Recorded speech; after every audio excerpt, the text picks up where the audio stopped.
혹시 요즘 길거리를 지나가시다가 처음 보는 이상한 로고가 붙은 자동차 한 번쯤은 보신 적 있으시죠? 그렇습니다. 그 자동차 이름이 바로 비아디입니다. 영어로는 BYD라고 쓰는데 중국에서 만든 전기차입니다. 이 회사가 지금 어떤 회사냐? 그 잘 나가던 미국의 테슬라를 누르고 전 세계 전기차 판매량 1위에 올라선 회사입니다. 한 해에 자그마치 400만 대 가까이 팔아치우는 거대한 공룡 같은 기업이죠. 그런데 여러분, 한번 곰곰이 생각해 보십시오. 세계 1위라는 회사가 왜 지금 파산 위기라는 말이 나오고 있을까요? 왜 그 회사 대리점 사장들이 고객한테 받은 돈 600억 원을 들고 야반 도주를 했을까요? 그리고 왜 중국 공산당이 직접 나서서 자기네 나라 1등 기업의 숨통을 조이고 있을까요? 오늘 제가 이 복잡하게 얽힌 실타래를 여러분 손주 이야기 들려드리듯이 하나씩 풀어드리겠습니다. 끝까지 들어보시면 왜 우리가 모아둔 노후 자금에서 자동차 관련 주식 하나라도 들고 계신 분들은 지금 당장 정신을 바짝 차리셔야 하는지 그 이유를 분명히 아시게 될 겁니다. 자, 먼저 첫 번째 이야기부터 시작해 보겠습니다. 여러분, 76조 원이라는 돈이 얼마나 큰 돈인지 감이 잘 안 오시죠? 제가 쉽게 말씀드리겠습니다. 우리나라 1년 국방 예산이 대략 60조 원 안팎입니다. 그러니까 76조 원이라는 돈은 우리나라 국군 장병들 1년 동안 먹이고 입히고 무기 사고하는 돈보다도 훨씬 더 큰 액수라는 말씀이죠. 그 어마어마한 돈이 어디로 가느냐? 바로 BYD라는 회사가 부품 만들어서 납품한 하청업체 사장님들에게 줘야 할 외상값입니다. 답지 않은 외상값이 76조 원이라는 말씀이에요. 여러분, 옛날에 시장에서 장사하셨던 분들 한번 떠올려 보십시오. 도매상에서 물건 떼다가 가게에서 파는데 도매상이 이번 달은 외상으로 가져가시고 다음 달에 돈 주세요 한다고 칩시다. 그게 한 달이면 그래도 견딥니다. 두 달이면 좀 빠듯하죠. 그런데 이 BYD라는 회사는 부품 받아가 놓고 돈을 언제 주느냐? 평균 275일이 지나서 줍니다. 어떤 곳은 1년이 넘어서야 돈을 받는다는 거예요. 그것도 현금으로 주는 게 아닙니다. 종이 쪽지 한 장 던져줍니다. 그 종이 쪽지를 중국말로 DDN이라고 부르는데 우리말로 하면 그냥 어음이에요. 어음. 자, 여기서 우리 어르신들 가슴이 철렁하시죠? 어음이라는 말이 나오니까 맞습니다. 우리가 누구입니까? 1997년 IMF 외환위기를 온몸으로 견뎌낸 분들이시잖아요. 그때 우리나라 중소기업들이 왜 줄줄이 도산했습니까?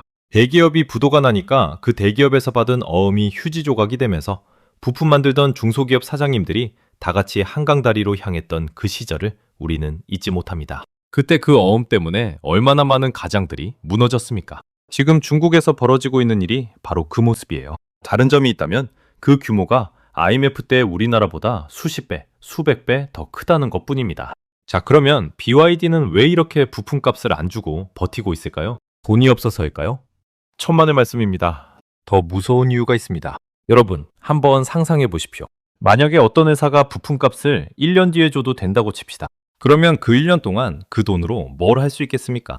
공장을 더 짓고 광고를 더 때리고 가격을 더 내려서 경쟁사를 밟아버릴 수 있죠. 그러니까 BYD는 하청업체 사장님들 주머니에 들어가야 할 돈을 자기네 회사 키우는데 갖다 쓴 거예요. 쉽게 말해서 남의 돈으로 덩치를 키운 겁니다. 이게 바로 BYD가 세계 1위가 된 진짜 비결입니다. 기술이 뛰어나서? 아닙니다. 디자인이 멋있어서? 그것도 아닙니다. 그저 협력업체 등골을 뽑아서 그 피눈물 같은 돈으로 가격을 후려치고 후려친 가격으로 시장을 점령한 거예요. 이걸 경제학에서는 약탈적 가격 정책이라고 부릅니다. 약탈적이라는 말, 강도가 칼 들고 빼앗는다는 그 약탈, 맞습니다. 정말 무서운 말이죠. 그런데 여기서 끝이 아닙니다. 더 충격적인 이야기가 있습니다. 여러분, 혹시 0km 중고차라는 말 들어보셨습니까? 이게 무슨 뜻이냐? 공장에서 갓 나와서 한 번도 도로를 달려본 적이 없는 새 자동차를 곧바로 중고차로 등록해서 팔아치우는 겁니다. 비닐도 안 뜯은 새 차가 서류상으로는 중고차가 되는 거예요. 이게 말이 됩니까? 도대체 왜 이런 짓을 할까요? 이유는 간단합니다. 판매 실적을 부풀리기 위해서입니다. 중국 정부가 전기차 한 대 팔 때마다 보조금을 줍니다. 그러니까 일단 서류상으로라도 팔린 것으로 처리하면 보조금이 떨어지고 회사 매출은 올라가고 주식 가격은 뛰는 거예요. 그렇게 비닐 씌운 채로 야적장에 쌓아둔 자동차가 자그마치 1960만 대라는 보도가 나왔습니다. 1900만 대가 어느 정도인지 아십니까? 우리나라 전체에 등록된 자동차 대수가 2600만 대 정도예요. 우리나라 도로에 굴러다니는 차의 거의 75%에 해당하는 어마어마한 양의 자동차가 한 번도 안 달려본 채 중고차 딱지를 붙이고 야적장에 썩고 있다는 겁니다. 여러분, 이게 정상적인 회사의 모습입니까? 이게 건강한 산업의 모습입니까? 절대로 그렇지 않습니다. 이건 사상 누각이에요. 모래 위에 지은 100층짜리 빌딩입니다. 바람만 한번 세게 불어도 와르르 무너진 거품 덩어리란 말씀이죠. 1997년 우리나라에서 한보철강이 무너지고 기아자동차가 무너지고 대우그룹이 무너지기 직전에도 똑같은 모습이었습니다. 연구상으로는 잘 나가는 회사, 매출은 매년 폭발적으로 늘어나는 회사. 그런데 알고 보면 빚으로 돌려막기를 하고 있던 회사. 제 말이 어땠습니까? 다들 아시잖아요. 한순간에 와르르 무너지면서 그 회사 어음들고 있던 수많은 협력업체 사장님들이 같이 죽어나갔죠. 자, 그러면 이쯤에서 누가 봐도 이 거품이 위험해 보이지 않겠습니까? 중국 공산당도 이걸 모를 리가 없죠. 그래서 작년 6월에 드디어 칼을 빼들었습니다. 중국 정부가 모든 자동차 회사에게 명령을 내립니다. 앞으로 부품 대금은 무조건 60일 이내에 결제하라. 이거 듣기에는 정말 좋은 말 같죠? 하청업체 사장님들 살려주는 따뜻한 정책 같죠? 그런데 여러분, 한꺼풀만 벗겨보면 그 속내는 완전히 다릅니다. 이건 말이 좋아 상생정책이지 실제로는 약한 회사들 다 쓸어버리겠다는 기획된 대학살입니다. 무슨 말이냐? 지금까지 중국 자동차 회사들이 어떻게 살아왔습니까? 부품값을 1년씩 미루면서 그 돈으로 겨우겨우 가격 후려치고 버텨왔잖아요. 그런데 갑자기 60일 안에 다 갚아라 하면 어떻게 됩니까? 자금이 빠듯한 회사들은 그날로 도산입니다. 망하는 거예요. 지금 중국에는 자동차 회사가 어림잡아 129개나 있다고 합니다. 정부는 이 가운데 진짜 경쟁력 있는 15개 정도만 살리고 나머지는 다 정리하겠다는 큰 그림을 그리고 있어요. 그러니까 100개가 넘는 회사들의 시체 위에서 살아남은 15개 회사만이 살인병기가 되어 전 세계를 정복하겠다는 무시무시한 계획이란 말씀이죠. 이게 바로 중국이 무서운 이유입니다. 자유시장 경제 국가에서는 절대로 못하는 짓을 공산당이 한 번의 명령으로 해버립니다. 회사 100개를 한꺼번에 죽이는 것도 살아남은 15개를 국가대표 선수로 만드는 것도 다 정부 손바닥 안에서 벌어지는 일이에요. 이걸 우리는 국가 자본주의라고 부릅니다. 정말 무서운 시스템이죠. 자, 그런데 여러분, 진짜 문제는 지금부터입니다. 이렇게 살아남은 그 15개의 살인병기가 어디로 가겠습니까? 이미 중국 안에서는 차가 너무 많이 만들어져서 더 팔 곳도 없습니다. 그러면 답은 하나밖에 없죠. 바깥으로 나가는 겁니다. 동남아시아로, 유럽으로, 그리고 우리 대한민국으로 1,000만 원이나 싼 가격표를 무기로 들고 우리 안방까지 쳐들어오는 거예요. 실제로 이미 들어왔습니다. 작년부터 BYD가 한국에 정식으로 진출했고 길거리에서 그 차를 보는 게 어렵지 않게 됐어요. 여러분, 한번 생각해 보십시오. 우리나라 자동차 산업에 종사하는 분들이 몇 명이나 되시는지 아십니까? 정식 통계로 자그마치 39만 명입니다. 부양가족까지 합치면 100만 명이 넘는 우리 이웃들이 자동차 산업으로 먹고 살고 있어요. 현대차 공장 직원들, 기아차 공장 직원들만 있는 게 아닙니다. 그 밑에 있는 부품 협력업체 사장님들, 그 협력업체에 다니는 우리 아들, 딸, 며느리, 사위들, 그리고 자동차 정비소 사장님들, 자동차 부품 유통하는 우리 사촌, 친척들, 그 모든 사람들의 밥줄이 자동차 산업에 걸려 있는 겁니다. 그런데 만약에 BYD를 비롯한 중국 전기차들이 자기네 정부에서 받은 보조금에 협력업체 등쳐서 만든 가격으로 1,000만 원, 2천만 원씩 싸게 들이댄다면 어떻게 되겠습니까? 우리 현대차, 기아차는 어떻게 버팁니까? 못 버팁니다. 그러면 공장이 줄고 일자리가 줄고 우리 자녀들이 일자리를 잃습니다. 결국 그 부담은 누가 짊어집니까? 평생 자식들 뒷바라지하느라 정작 본인 노후도 제대로 못 챙기신 우리 어르신들이 또다시 자식들 걱정으로 밤잠을 못 이루게 되는 거예요. 자, 그러면 여기서 이런 의문이 드실 수 있어요. 아니, 그래도 싸면 좋은 거 아니냐? 어차피 차 살 거면 싼 차 사면 되는 거지. 이렇게 생각하시는 분들도 분명 계실 겁니다. 그런데 여러분, 진짜 무서운 함정이 여기에 숨어 있습니다. 그 싼 가격의 비밀은 단순히 인건비가 싸서가 아니거든요. 해외에서 BYD 자동차를 산 사람들이 인터넷에 올린 후기들을 한번 보십시오. 자동차를 산 지 3년 만에 차체 여기저기에서 녹이 슬기 시작한다는 글들이 올라옵니다. 팬더라고, 자동차 바퀴 위쪽에 있는 부분 있죠? 그리고 범퍼라고, 자동차 앞뒤에 부딪힘 막아주는 그 부분, 거기에 시뻘건 녹이 핀다는 거예요. 여러분, 일반적으로 자동차는 어떻게 만듭니까? 강철판에 아연이라는 금속을 도금해서 만들기 때문에 최소한 10년, 길게는 20년이 지나도 녹이 슬지 않습니다. 그런데 BYD 차는 3년 만에 녹이 쓴다? 이게 무슨 의미겠습니까? 도금을 제대로 안 했다는 뜻입니다. 단가 맞추려고 우리 눈에 안 보이는 부분에서 원가를 깎아낸 결과예요. 여러분, 그 자동차를 누가 사고 누가 탑니까? 우리 아들, 우리 며느리, 우리 손주가 탑니다. 단순히 녹이 슬어서 보기 흉한 정도면 그래도 다행이에요. 그런데 안전과 직결된 부분에서 원가를 깎았다면 어떻게 되겠습니까? 사고가 났을 때 차체가 제대로 충격을 흡수해줘야 우리 가족이 살아남는 건데 그 차체 자체가 부실하다면 그건 자동차가 아니라 흉기란 말씀이죠. 게다가 전기차는 배터리가 핵심인데 BYD는 이미 11만 5천 대를 한꺼번에 리콜한 적도 있습니다. 배터리에 문제가 생기면 어떻게 됩니까? 불이 납니다. 한번 불이 나면 잘 꺼지지도 않는 게 전기차 배터리 화재예요. 자, 그러면 이제 정리해 봅시다.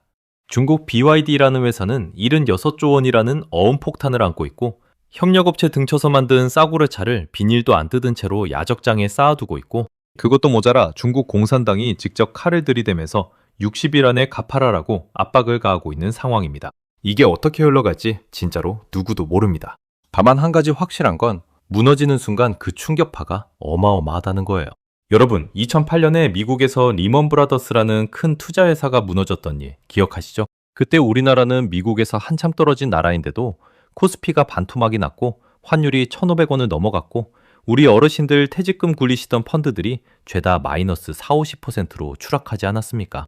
그게 다 어떻게 시작됐어요? 미국 사람들이 빚으로 집을 사고 또 사고 그 빚을 또 빚으로 막다가 한순간에 와르르 무너지면서 시작된 거예요.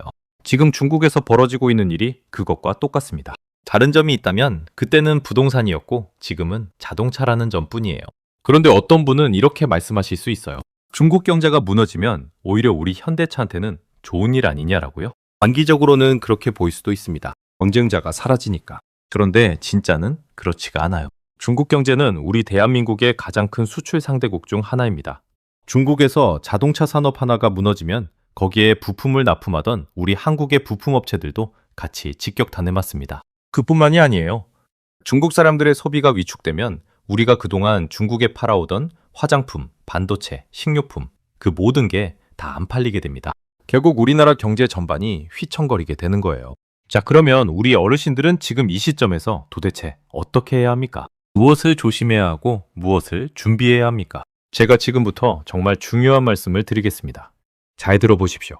첫째, 자동차 관련 주식을 들고 계신 분들, 특히 중국 전기차나 그쪽에 부품을 납품하는 한국 회사 주식을 들고 계시다면 한 번쯤 진지하게 점검해 보셔야 합니다. 저는 팔아라, 사라 이런 말씀을 드리는 게 아니에요. 다만 여러분이 들고 계신 그 주식이 정확히 어떤 사업을 하고 있고 매출의 몇 %가 중국 시장에 걸려 있는지 한번 자녀분들에게 물어보시고 확인을 해보셔야 한다는 말씀입니다. 모르면 그게 가장 큰 위험이에요. 1997년 IMF 때 자기가 산 펀드가 어떤 채권에 투자돼 있는지도 모르고 가입한 분들이 가장 크게 당하셨던 거 기억하시죠? 둘째, 자동차를 새로 바꾸실 계획이 있으시다면 가격만 보고 결정하지 마십시오. 1,000만 원이 싸다고 좋은 차가 아닙니다. 자동차는 우리 가족의 안전이 걸린 물건이에요. 제가 평생 살면서 깨달은 진리가 있는데 싼 것은 비지떡이라는 우리 옛말, 절대 틀린 말이 아닙니다. 특히 자동차는 10년, 15년을 타고 다니는 물건인데 3년 만에 녹이 쓴다는 차를 우리 가족에게 태우시겠습니까? 자식들이 아버지 어머니 이 차 사세요. 싸요 한다고 해서 그저 따라가시면 안 됩니다. 안전성, 정비망, 부품 조달, 그리고 그 회사가 10년 뒤에도 살아있을 회사인지를 꼭 확인하셔야 해요. 셋째, 가장 중요한 말씀입니다. 지금 같은 격변기일수록 분산이 답입니다. 여러분, 한 바구니에 달걀을 다 담지 마라. 이 말씀 한 번쯤 들어보셨죠? 모든 돈을 한 곳에 몰아넣지 마시라는 거예요. 예금에 다 넣어두면 인플레이션 때문에 곳간의 쌀이 쥐도 새도 모르게 줄어들고 주식에 다 넣어두면 한 번에 폭락에 평생 모은 돈이 반토막 납니다. 부동산도 마찬가지예요. 한 채에 다 묶어두면 팔고 싶을 때 못 팔게 됩니다. 예금, 채권, 우량주식, 그리고 약간의 달러나 금 이렇게 골고루 나눠두시는 게 격변기에는 정답이에요. 누구 한 사람 말만 믿고 한 곳에 몰빵하시면 그게 IMF 때 우리가 가장 뼈저리게 배운 교훈 아니겠습니까? 자, 그리고 마지막으로 한 가지 더 말씀드릴 게 있습니다. 이게 정말 어쩌면 가장 중요한 말씀일지도 몰라요. 여러분, 지금 중국발 자동차 위기를 보면서 우리가 잊지 말아야 할 게 있습니다. 위기는 위험이기도 하지만 동시에 기회이기도 하다는 사실이에요. 위기라는 한자 자체가 위험할 위자에 기회 기자가 합쳐진 글자잖아요. IMF 때를 한번 떠올려 보세요.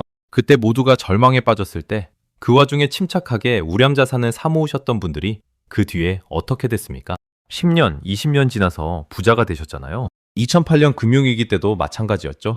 모두가 주식을 던질 때 그때 우량기업 주식을 사모았던 사람들이 지금의 자산가가 된 겁니다. 지금 중국 전기차 시장에서 일어나는 거품 붕괴는 단기적으로는 우리 한국 자동차 산업에 충격을 주겠지만 길게 보면 한국차의 진정한 경쟁력이 다시 빛을 발할 수 있는 기회이기도 합니다. 거품이 꺼져야 진짜가 보이는 법이거든요. 여러분, 한 가지 분명히 말씀드릴 수 있는 건 이겁니다. 우리 대한민국은요, 1953년 휴전 직후 세계에서 가장 가난한 나라였습니다. 그런데 우리 어르신들이 피땀 흘려 일해서 지금 세계 10위 안에 드는 경제대국을 만드셨습니다. 1997년 IMF 때 다들 망한다고 했을 때도 우리는 금모으기 운동까지 하면서 그 위기를 극복했습니다. 2008년 금융위기도 우리는 다른 어떤 선진국보다 빨리 빠져나왔어요. 우리는 그런 민족입니다. 위기를 두려워하기보다 위기를 활용하는 법을 아는 민족이에요. 지금 중국에서 무너지고 있는 그 거대한 빗대는 우리한테는 분명히 충격을 줄 거예요. 그건 부정할 수 없는 사실입니다. 그러나 그 충격을 미리 알고 대비하시는 분과 아무것도 모르고 당하시는 분의 결과는 천지 차이입니다. 오늘 제 이야기를 끝까지 들어주신 여러분은 이제 그 차이를 만드실 수 있는 분들이세요. 마지막으로 정리해 드릴게요. 76조 원의 어음폭탄이 터지기 직전인 중국 BYD. 한 번도 안 달려본 신차 1900만 대가 0km 중고차로 둔갑해 야적장에 쌓여있는 기형적인 시장. 129개의 자동차 회사 중 15개만 살리겠다는 중국 공산당의 잔혹한 구조조정. 1000만 원 싼 가격표를 들고 우리 안방까지 쳐들어오는 중국 전기차들. 그리고 그 뒤에 숨어있는 3년 만에 녹슬어버리는 부실한 품질. 이 모든 것이 한꺼번에 우리한테 닥쳐오고 있는 거대한 파도입니다. 그러나 여러분, 두려워하지 마십시오. 우리는 더 큰 파도도 이겨낸 사람들 아니겠습니까? 다만 이 파도를 넘기 위해서는 정신을 똑바로 차리고 내 자산을 한 곳에 몰아두지 말고 가격보다는 안정과 신뢰를 보고 그리고 자녀분들과도 이런 경제 뉴스에 대해 자주 이야기 나누시는 게 중요합니다. 자식들한테 요즘 중국 BYD라는 데가 그렇게 위험하다며 한마디 던지시면 자녀분들은 부모님이 세상 흐름을 다 알고 계시는구나 하면서 깜짝 놀랄 겁니다. 그게 바로 어른의 품격이고 그게 바로 우리 어르신들이 평생 살아오시면서 쌓아온 지혜의 힘이에요. 오늘 저랑 이렇게 긴 이야기 함께 나눠주셔서 정말 감사드립니다. 평생 피땀 흘려 모은 여러분의 소중한 자산 누가 지켜드리겠습니까? 결국 여러분 자신이 지키셔야 합니다.